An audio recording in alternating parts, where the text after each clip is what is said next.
Good morning, everyone. Oh, well, thank you. My name is Cheryl Lawson, and I am privileged to serve on the board of directors here. And we just had our annual retreat, and it really is a wonderful experience.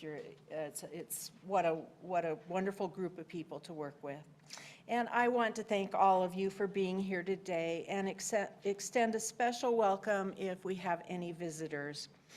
If you would like more information about the fellowship, please visit the welcome table in the fireside room or sign our virtual guest book at uufames.org/guestbook.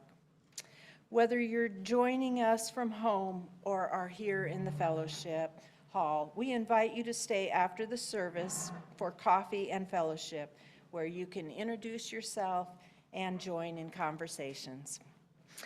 We do have one announcement. There is an art reception this Tuesday from 6 to 8 with the artist Mindy Bayek giving remarks at 6:30. Everyone is welcome to come. So on behalf of this nurturing congregation, I welcome each and every one of you to this sacred space. Here we invite you into an experience of transformation, hope, and renewal and connection, which may inspire you to understand life in new ways. Thank you for joining us.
Thank you, Story Strings, for that lovely music to settle in by. I now invite everyone to gather our voices together in this room and with those joining us virtually today to say together our chalice lighting. In a world where hope is hard to find, we light this chalice as a sign of our shared commitment to love, generosity, courage, and compassion. May we be a beacon to each other and our communities within and beyond these walls. Our call to fellowship this morning are the words of Reverend Sherry Woodbury. May we have the courage to speak or write the stories within us that need to be told, the stories that make up our lives. May we listen with a loving mind and heart to the stories of others' lives, others here in this church and others in our wider community and world. Let us choose with care the stories that we teach our children, remembering that all of our stories have power and that all of our stories are connected, for all life is one. In the name of all that is sacred in these gathered hearts, may it be so. Please rise in body or spirit and join in singing our first hymn today, number 346, Come Sing a Song with Me.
Good morning.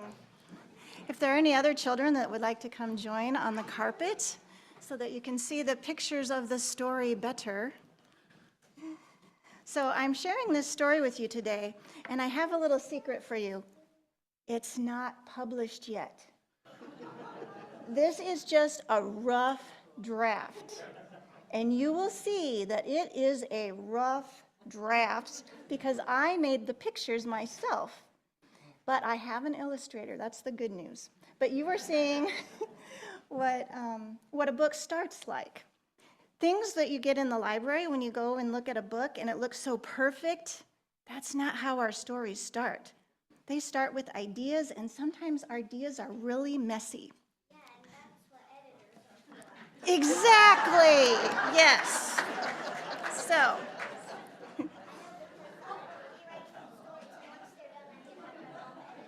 perfect.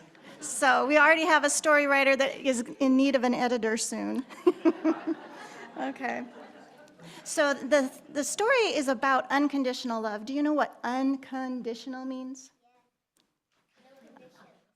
It means, yes, there's no conditions.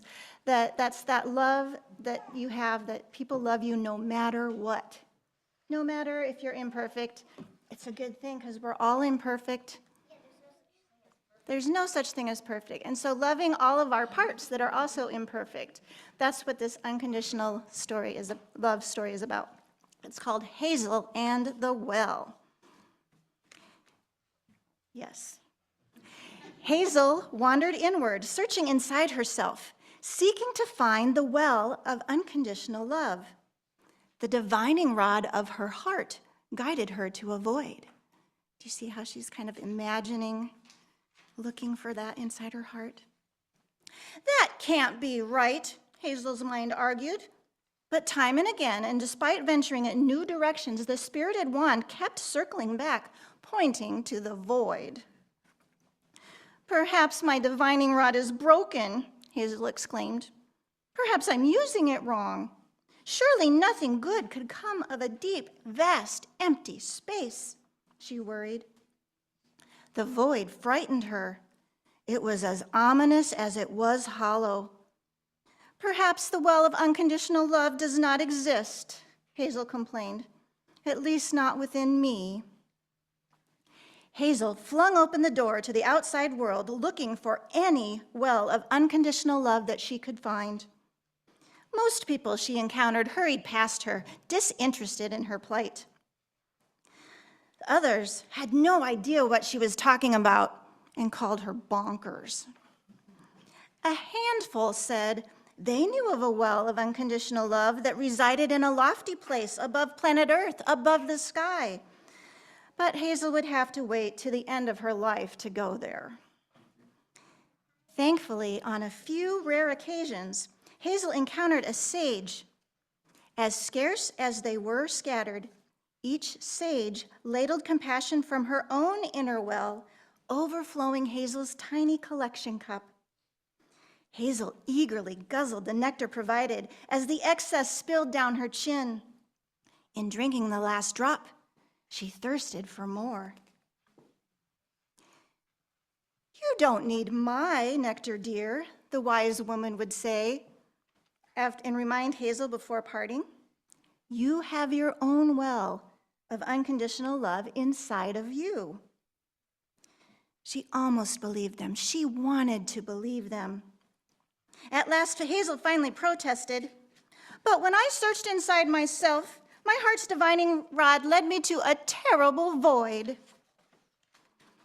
This sprightly crone with the flowing tresses and violet eyes reassured her. The well of unconditional love lies beyond the void, and when you reach it, the void will disappear. But first, you must pass through and reclaim all the parts of yourself that you threw away to fit into the outer world, the pieces of you that others deemed unacceptable. By banishing them to the void, you agreed to leave valuable fragments of yourself behind in exchange for the conditional love of others. So you can see up there the mistakes, embarrassment, not enough. Stunned and bewildered by the truth of the crone's words and daunted by the task before her, Hazel wondered, am I capable of this quest? Are my ill-fitting bits of myself worthy of love? If so, why did I get rid of them in the first place? What do you think? There's a giant question mark. Why did she do it? Well, let's turn the page and find out. Fear. It was Hazel's fear. Fear of her shortcomings, fear of her mistakes, fear and embarrassment of not being enough.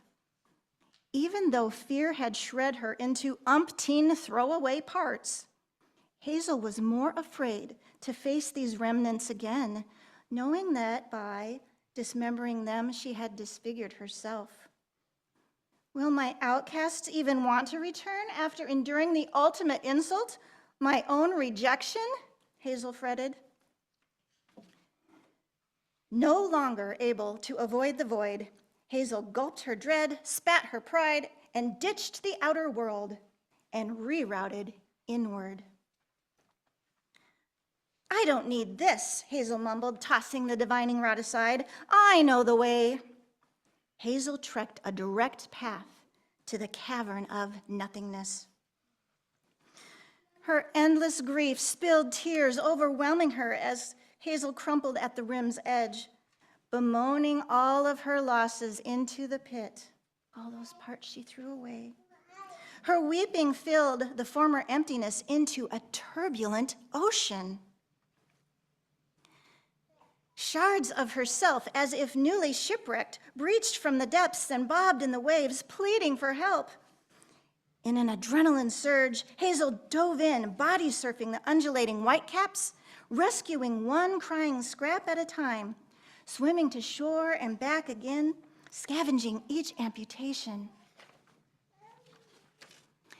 As she cleared the water of her debris, the water evaporated and disappeared, the void with it, leaving Hazel and her marooned castaways gasping for breath on the sand. One by one, Hazel embraced her wounds with her apologies. And this image is hard to see, but it's the back of her head hugging all of the parts. One by one, they bewailed the pain of being abandoned by Hazel, yet forgave her. And one by one, she and they agreed to love each other from here forward unconditionally. Hazel, with each piece of herself refitted, intact, proclaimed, I will not leave a single piece of me behind ever again.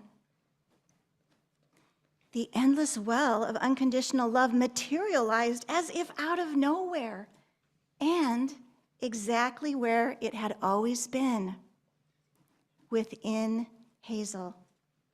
Now, whenever Hazel encounters a harsh word from another, or makes a mistake herself, or shoulders someone else's disappointment in her, she can traverse internally, visit her own well of unconditional love, and replenish her worth.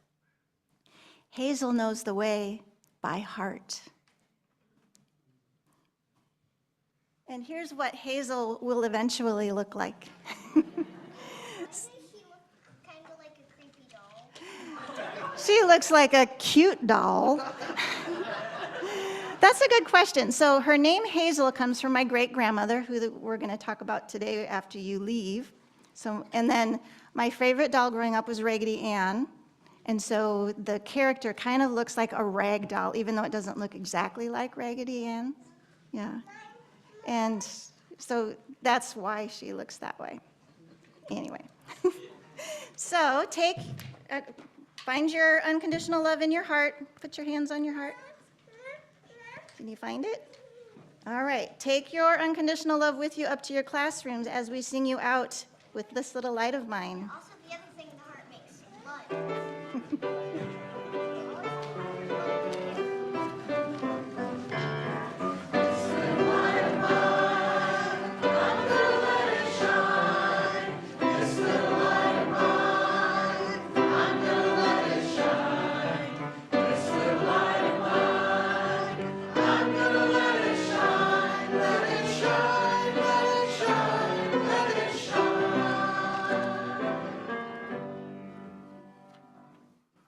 We will now give and receive our offering. This morning, half of the non-pledge offering will be donated to Food at First. I guess this is the last Sunday of the month, so your last opportunity for that offering split. Food at First is a local organization that provides 7 free meals a week to anyone who is hungry, no questions asked. Their program takes thousands of pounds of unused food left over from retailers, uses what is needed for meals, and gives the remainder away to community members in need, keeping it out of our waste stream and providing much-needed assistance to our neighbors. The other half of today's offering will support the programs here in our fellowship that make this a place of community, spiritual growth, love, and justice.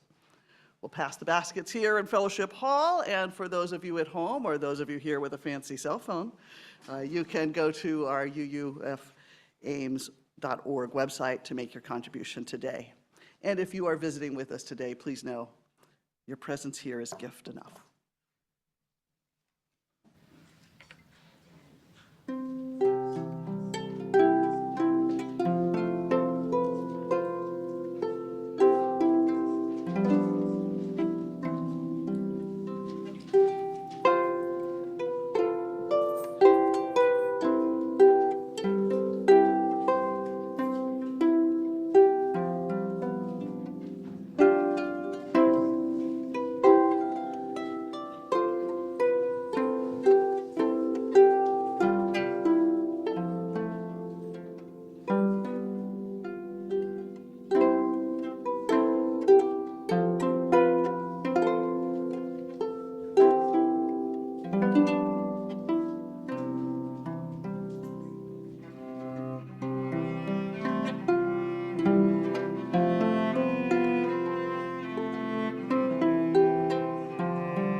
Ours is a welcoming, loving, nurturing community that honors the milestones of our lives, those joys and sorrows.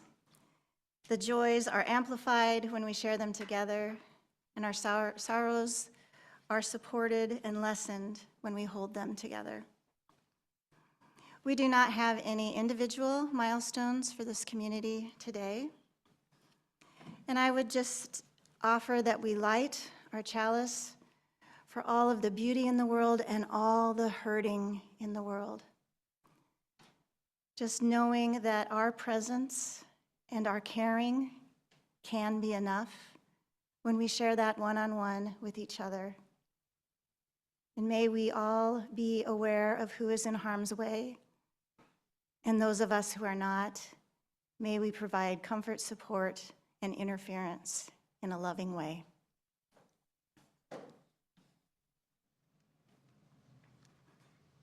And now, those that we hold in our hearts personally, let us speak them into this space, saying their name and uplifting their voices together.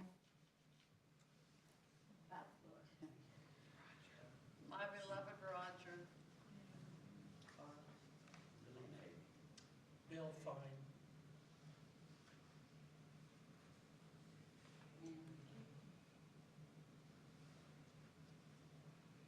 And may all the names spoken and unspoken be held until we meet again. Now we will sing together, Spirit of Life, number 123.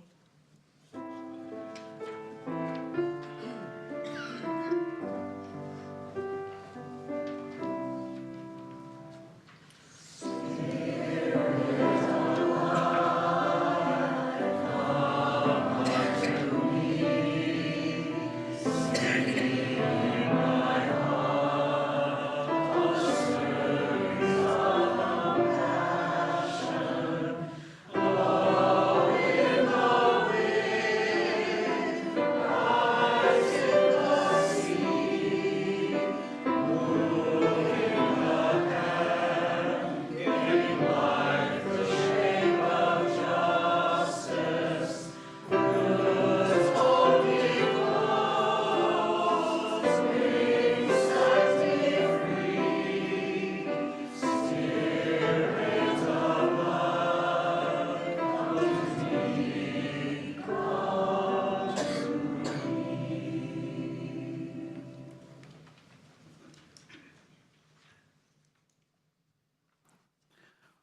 have two readings this morning. The first comes from award-winning poet and essayist Jane Hirshfield.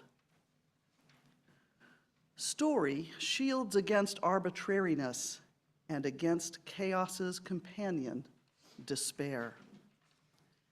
And story, like all forms of concentration, connects. It brings us to a deepened coherence with the world of others and also within the many levels of the self.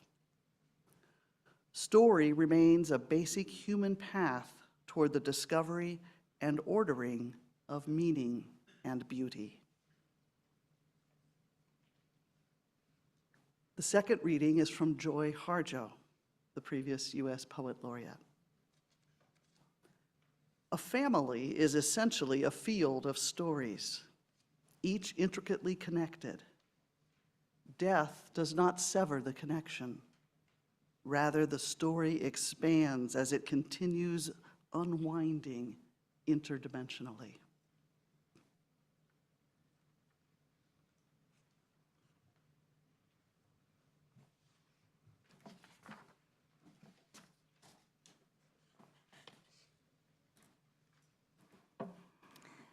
Last week, Reverend Kelly preached about Howard Thurman, a minister, theologian, and author pivotal to the civil rights movement.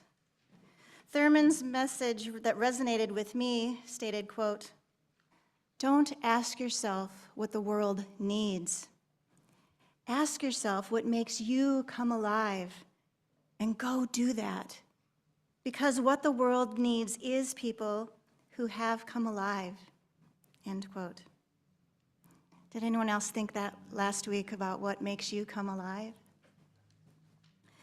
What makes me come alive? Sharing my stories. I share my personal stories through writing, through music, dance, and art, all the things that bring me to life and bring my stories alive as well. Today, I share with you the story of my great-grandmother and bring Hazel to life.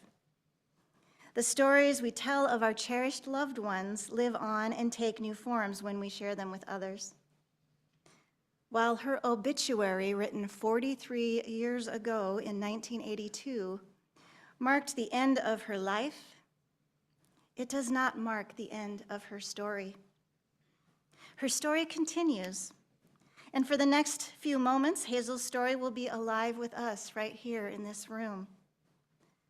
And like the chorus of our opening song, I offers Hazel's story as a rose in the wintertime, both seasonally and culturally. This is the Hazel that I knew and loved, and still do. Here she's aged 90, 2 years before she died. In addition to being one of my favorite people in the world, Hazel was my maternal great-grandmother. So she was my mom's mom's mom. So my mom's grandma and my grandma's mom. Anyway. And I just called her Grandma Bierman. And she was 76 the year I was born. So how many people are in their 70s or older? You don't have to raise your hands and admit it. However, you may have the opportunity to be somebody's favorite person that has yet to be born. Your greatest admirer may not even exist on the planet yet. Hazel Ethel Martha Doubles was born in 1890. It's the seventh of 10 children. Her parents were second-generation immigrant families of Germany and Prussia who settled in Guttenberg, Iowa. Her family lived above the family's furniture store that her father owned in downtown Guttenberg. So this is the earliest picture I have of Hazel, 4 years old, with her brother Horace, 3. And then she's also in the middle of the back picture standing next to Horace. She has stripes on her bodice. And she's 15 in this picture. And I think it's neat that she's the same age in this picture as I was when she passed away. Hazel graduated from high school in 1908 and then kept the books for the furniture store.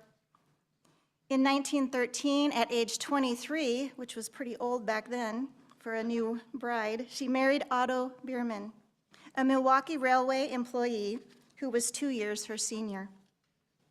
During the Great War, which we now refer to as World War I, Hazel gave birth to 2 daughters, Maxine in 1914, and Norma, my grandmother, in 1916. Otto's railroad work was considered essential, keeping him out of combat. Their last child, a son, came later, James, born in 1925. And you can see Maxine is holding James and my grandma Norma is sitting off to the side. And the picture of Hazel and Otto sitting on that log over the river, that was taken before they were married, when they were still dating. Raising her 3 children, Hazel moved the household through Otto's many railroad promotions, becoming an active Lutheran church lady in each new town. From Otto's first trained telegrapher job on to retiring as Iowa's division's superintendent of railroads, his appointments transplanted the family from Guttenberg to Sioux City, Dubuque, Mason City, Madison, Wisconsin, Aberdeen, South Dakota, Milwaukee, Wisconsin, Ottumwa, Iowa, Kansas City, Missouri, and Terre Haute, Indiana. Their final and 11th move in 29 years landed them in Marion, Iowa in 1942. Fortunately, they stayed in Marion for the last decade of Otto's career. With the daughters married and moved away, the family of 5 shrank to a family of 3, with just high schooler James at home. But when World War II came, it made Hazel and Otto first empty nesters, and then finally a Gold Star family when James died in combat at the age of 19. Otto retired in 1952, and he and Hazel enjoyed the last 4 years of their 43-year marriage in Marion, before Hazel became widowed in 1956 at the age of 66. Several years later, Hazel moved to Sioux City to live with her daughter, Norma. By the time I arrived in 1966, I had only ever known the 2-story white house on Jackson Street as the home of mother and daughter widows, Grandma Bierman and Grandma Rivdahl, living together in the same hometown as their extended family, my aunts, uncles, and cousins.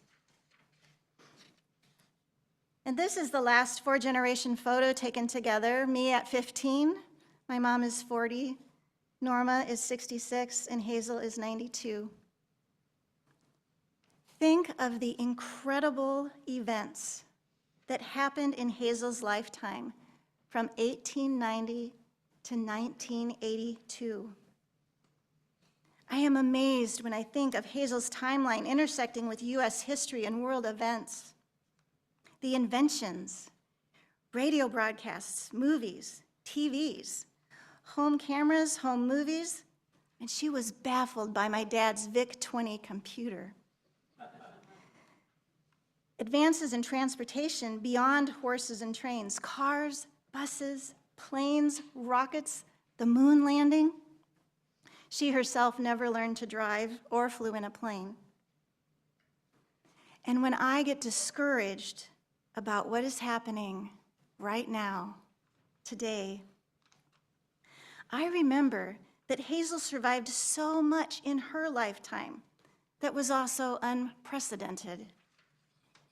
World War I, the flu pandemic, Great Depression, Prohibition, women's suffrage, the polio outbreak, measles, mumps, rubella, the beginning of the Cold War, the Korean War, Vietnam War, the Civil Rights Movement, MLK Jr. and JFK assassinations, the Iran-Contra affair. And she had personal losses. Hazel outlived her parents and all of her siblings, 2 of her 3 children, and her husband. Hazel's life was impacted in real time by everyday life, the unprecedented happenings we call history. Many of us here have also survived personal losses and the latter of these historical events and more from 1982 to today. Hanging on to the thread of Hazel's story, knowing what she also survived, keeps me tethered in these tumultuous and unprecedented times. Beyond the facts of Hazel's life are my personal memories.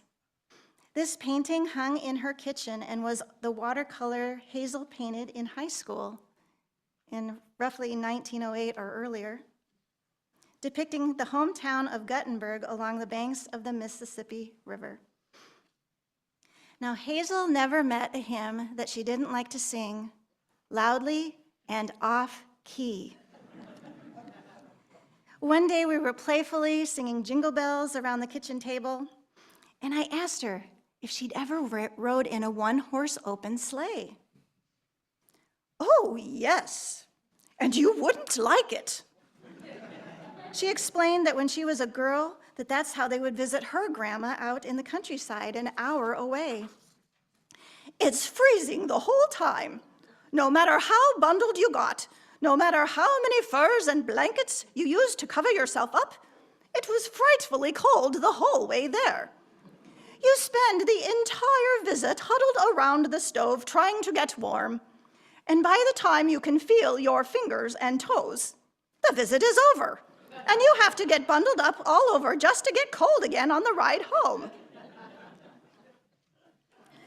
When Sioux City's first escalator debuted at the Yonkers department store downtown, Hazel and I were there. She took one look at that moving stairway and said, "That contraption looks too dangerous," and took the elevator, as usual. Once we were riding on the Missouri River in my uncle's speedboat, and he was steering fast at a figure 8 showing off. Hazel was smiling, yet gasping, and my uncle asked her if she was having fun. And she said, "Yes, but keep in mind, I do not know how to swim." Hazel and I had a special connection. It was simply love, the unconditional kind. So when she died when I was 15 years old, I was devastated. However, she gave me a fabulous gift upon her death. I am 15 years old at home in my messy teenage bedroom, fast asleep in my bed. In the middle of the night, my dreaming shifts into this surreal vision. In the vision, I am instantly transported from my bedroom to my grandma's house and into great-grandmother's bedroom. Her lifeless body lies before me in her bed, and it is clear to me that she is dead. It feels so visceral for it not to be true.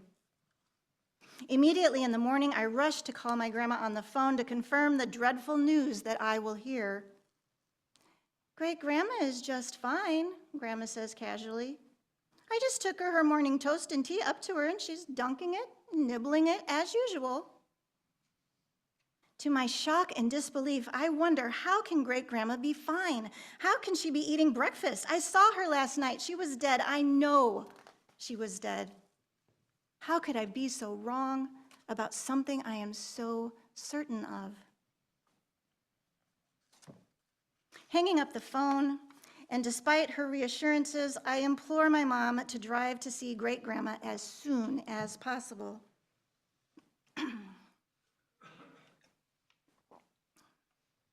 It takes forever to arrive at her house, and once inside, I scurry up the steps 2 at a time to her room and silently gasp upon seeing her. Here is great-grandma, sitting up in bed, setting aside her magazine to smile at me. She is not dead. She is every bit as much alive as I am. We exchange our usual greetings with a kiss on the cheek, and I am mesmerized to be sitting on my great-grandma's bed, staring at her face to face as if it is some kind of miracle. We chat in our usual easy manner about everything and nothing at all, while the clock's ticking counts off the minutes of our time together. After a natural pause in our conversation, she locks eyes with mine and says, "You know, I died last night." I nod, tears brimming my eyes, and reply, "I know, great-grandma." I feel a wave of relief and grief intermingle as I am relieved that my knowing is spot on. I am grieved that my knowing is spot on. She went on to describe the heaven she visited, a joyous place. All her friends and relatives were there. She felt only love. And she insists she's happy to go back and doesn't want me to be sad for her. Then she intentionally pauses, reconnecting our mutual gaze, and says, "I just came back to tell you goodbye." Hazel's gift to me was coming back from the dead to tell me goodbye. She died later that evening in her sleep. And my gift to her is this memorial song that I wrote at age 15, commemorating her last words to me. It's called Hazel's Promise.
Additionally, in college, I wrote this poem called Hazel's Lamp. Spotlight, center stage, with spirit I fly, casting shadows of my own, just one. I am one with the light, song of my own being, making the stage fly with my spirit. The audience has spirit that is one with me. They fly into the light to share my stage, yet each on their own. No one can own your spirit, Hazel said. Your stage is the one to light your way, so fly on your own toward the light, so your spirit can be one with you off stage. Hazel reached that stage where she needed to fly. I was the only one, she told, of coming to her own, of how her spirit danced in the light. Now I am on my own and seek her spirit, her light.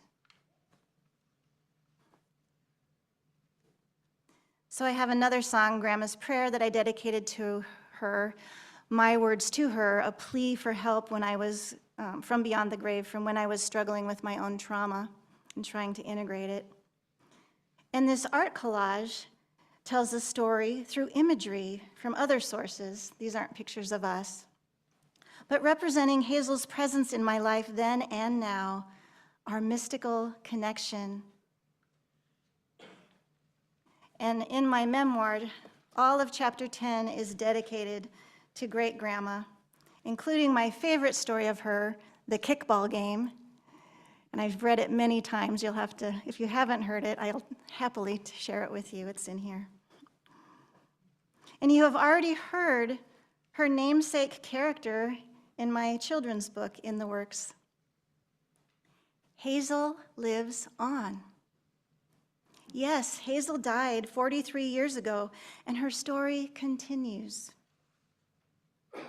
I hope Hazel's story has offered a path for you against chaos and despair, perhaps a tether in these unprecedented times, connecting you toward meaning, beauty, and love, the unconditional kind.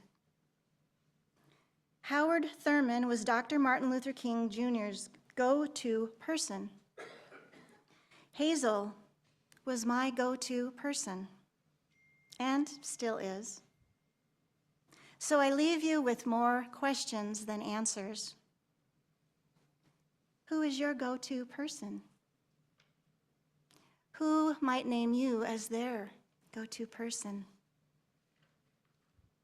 And what brings you to life? What stories will expand your legacy long after you're gone? Hazel's legacy was love. Love is at the center of our spiritual work as Unitarian Universalists. So go. Love. Your story will continue long after you're gone, unwinding interdimensionally. Your story may be just the thread that tethers the next generation in future unprecedented times. May we be the love that we need. May we bring ourselves to life as a love offering to the world. And may the story of our love live on long after we are gone. May it be so, and blessed be.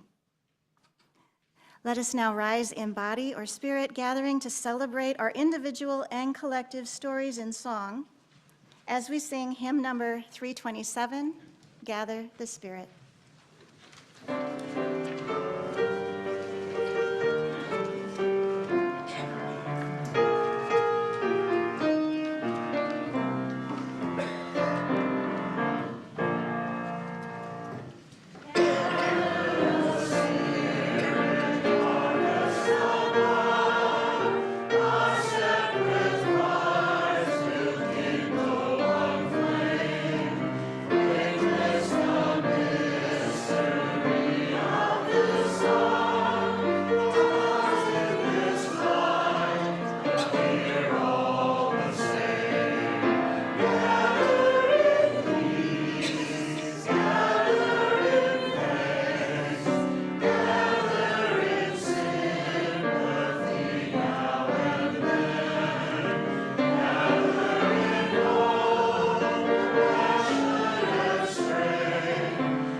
I'm just thinking about gathering those stories. Now I look forward to coffee hour, and I think people online will look forward to sharing their stories. We're going to extinguish our chalice again by gathering our voices together and sharing in unison. We extinguish this flame, but not the light of truth, or the warmth of community, or the fire of commitment. These we carry in our hearts until we are together again. Our closing words today are from Reverend Emily Gage. In some ways, it could be argued each one of us is a community or a collection of stories. Sometimes just sharing our story and having it be held by others is helpful. Sometimes hearing a story that sounds like yours, but with a different ending, can give you hope. Sometimes listening to someone whose perspective is totally different opens up new worlds and new understanding. In our religious community, we are shaped by the stories we encounter. In our religious community, we create a shared story of who we are and who we may become. Thank you for gathering with us this morning, and thank you to all of the people who made this service possible. Deb, especially, thank you so much. And thank you to our special musicians this morning.